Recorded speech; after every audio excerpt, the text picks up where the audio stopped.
যদি আমি এটা না করি তাহলে ওই যে কীটনাশক খেয়ে আমাকে দুনিয়া থেকে চলে যেতে হবে না। বিসমিল্লাহির রহমানির রহিম। আসসালামু আলাইকুম।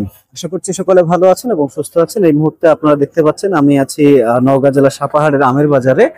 মেইন রোড থেকে প্রায় সবগুলো রাস্তাতে 3 থেকে 5 কিলোমিটার পর্যন্ত জ্যামে রয়েছে এবং সেখানে বিভিন্ন ধরনের আমের আজকে বাজার দর নিয়ে আপনাদের সঙ্গে ইনশাআল্লাহ আজকে কথা বলবো। তো আমরা আজকে একটু কথা বলি।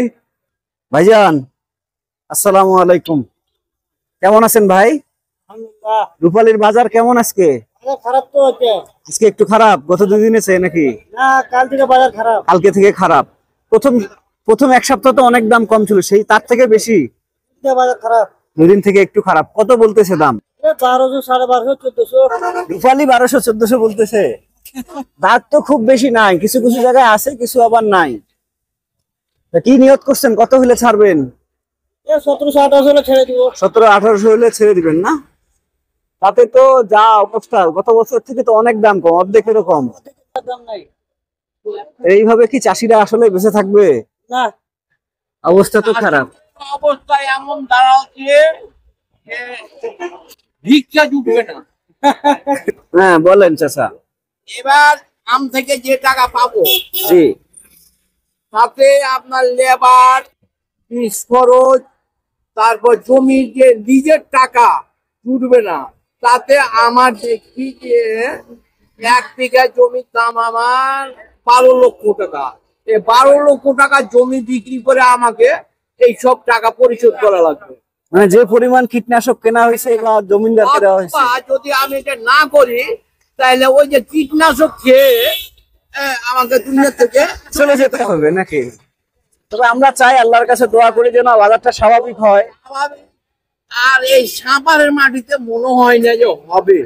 কারণ হচ্ছে যে এই সাপারটা হচ্ছে নওগাঁ জেলার অন্তর্গত একটা উপজেলা।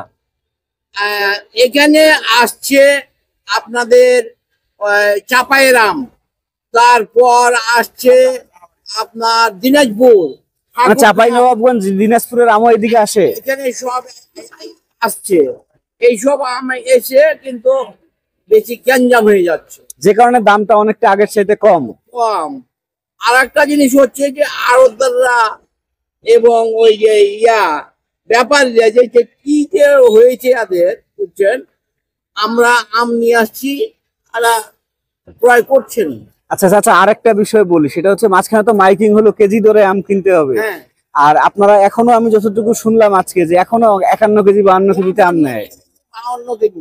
বাবা, এটা হচ্ছে কাঁচা মাল, এখন গাছে ধরে রাখতে পারছি না। যদি ধান হতো, ধান কেটে শুকিয়ে 10 দিন রাখা যায়, জাত করে রাখতে পারতাম। আম তো আর পারছি না, তাই আমরাকে ডিগ্রি দিতে হচ্ছে। হ্যাঁ, এই ঘটনা ঘটে গেছে বাবা। ঠিক আছে চাচা, আমরা আশা করি আল্লাহর রহমতে বাজারটা আরো স্বাভাবিক হোক। আচ্ছা।